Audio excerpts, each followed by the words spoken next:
Presque 30 ans après, l'Olympique de Marseille reste toujours le seul club français vainqueur de la Ligue des Champions.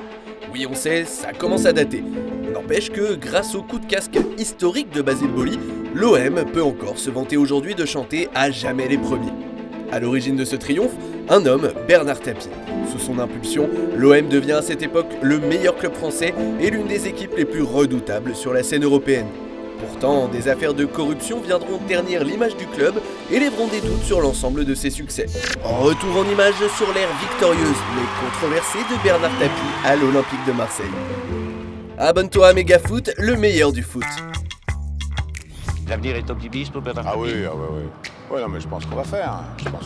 Grande équipe l'année prochaine. Ah, si on vient, ça sera une très grande équipe. Nous sommes en 1986. Passionné de sport, Bernard Tapie utilise sa fortune acquise dans les années 80 pour racheter l'Olympique de Marseille qui est alors en grande difficulté financière. Sur le plan sportif, l'OM végète à cette période dans le ventre mou du championnat et n'a plus gagné de titre depuis 1976. L'objectif de Tapie est alors clair, relancer le club de la cité phocéenne sur la scène nationale. Dans combien de temps l'OM sera ce que vous le souhaitez ? Le plus vite possible.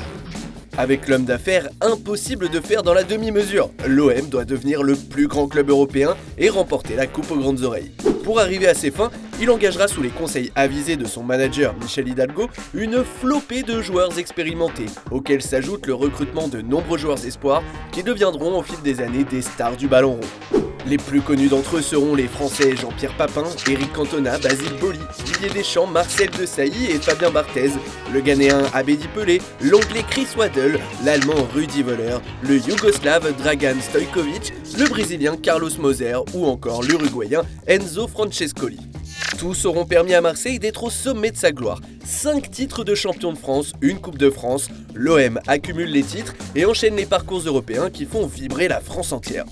Le club le plus populaire de l'Hexagone manque même de peu l'opportunité de devenir en 1991 le premier club français à remporter la Coupe d'Europe des clubs champions. En mai 1993, le club s'apprête à disputer sa deuxième finale de C1. Cette fois-ci, Bernard Tapie est bien décidé à remporter le trophée. Et ce, d'autant plus après la désillusion connue un an auparavant contre Benfica en demi-finale de Coupe d'Europe et ce but de la main de Vata. On a perdu ce match parce que Benfica, effectivement, est un beaucoup plus grand club et plus ancien club que nous. Manager l'environnement d'une Coupe d'Europe, j'avais pas compris, je vous promets que j'ai compris. Ça se reproduira plus jamais. Quelques jours avant cette échéance importante, Marseille, dans sa quête du titre de champion de France, se déplace à Valenciennes. Bernard Tapie, soucieux de préserver ses joueurs tout en ramenant les 3 points, tente alors de corrompre 3 joueurs du club nordiste en promettant une somme d'argent pour que ces derniers laissent filer le match. Si l'information d'une tentative de corruption commence à courir, l'emballement médiatique va néanmoins vite retomber.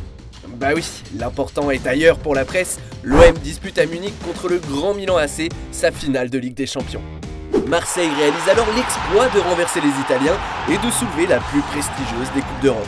Mais la fête va être de courte durée. En effet, la Ligue nationale de football, présidée par Noël Le Graët, mène son enquête sur la tentative de corruption du match VAOM et transmet le dossier à la justice. Il y a un certain nombre de dirigeants qui gèrent, un très grand nombre, qui gèrent leur club avec beaucoup de cœur, beaucoup de talent. Puis certains qui ont tellement envie de gagner qu'ils dépassent peut-être les limites de l'envie de gagner. Alors c'est ceux-là qui les gênent. À la suite de cette affaire, le Conseil fédéral retire le titre de champion de France 1993 à l'OM. De son côté, l'UEFA exclut Marseille des compétitions européennes de la saison 1993-1994. Le comité exécutif de l'UEFA a décidé de rejeter la demande de participation de l'OM à la compétition 93-94 en tant que mesure dans le but de protéger le caractère intègre des compétitions européennes interclubs. Cette privation de compétitions internationales entraîne un énorme manque à gagner dans le budget de l'OM, creusant encore un peu plus les dettes du club phocéen. Et en avril 1994, la sentence finale tombe, Marseille se voit rétrogradé en seconde division suite à sa tentative de corruption. Cette épreuve immorale et malhonnête est le premier scandale de ce type dans l'histoire du football français. Elle déclenche la chute de l'OM et fait tomber de son piédestal Bernard Tapie qui quittera le navire quelques mois après cette affaire. Celle-ci jette surtout une ombre sur les succès de l'OM de cette époque-là. Lors de son procès, le directeur général de l'OM, Jean-Pierre Bernès, aujourd'hui agent de joueur, affirme même qu'un budget était chaque saison consacré à la corruption. Faute de certitude, mais pas de présomption, certains considèrent que l'affaire VAOM n'a été qu'un dérapage isolé, d'autres l'ultime épisode d'un système où la triche était devenue une seconde nature. Qu'importe, Bernard Tapie aura réussi son pari de faire rentrer son club dans la légende du football français. Il aura séduit à jamais une ville, lui le Parisien, et introduit en quelque sorte l'ère du football business en n'hésitant pas à injecter de l'argent pour s'assurer les services des joueurs de renom. C'est simple, en 1994, l'OM est alors le deuxième club le plus riche du monde avec un budget de 300 millions de francs. Bernard Tapie instaura ainsi une explosion des salaires et contribuera malgré toutes ces histoires de corruption au développement du football français. Une chose est sûre, dans le football plus que jamais et même à cette époque, la vérité du terrain n'y est pas seulement sportive, elle est aussi économique. Au-delà de toute affaire, l'Olympique de Marseille sous Bernard Tapie est-elle l'une des plus belles équipes qu'ait connu le foot français? Dis-nous ce que tu en penses en commentaire. Merci d'avoir regardé notre vidéo. Si tu as aimé, n'hésite pas à t'abonner à la page, liker et partager autour de toi. A très vite pour une nouvelle vidéo. Ciao!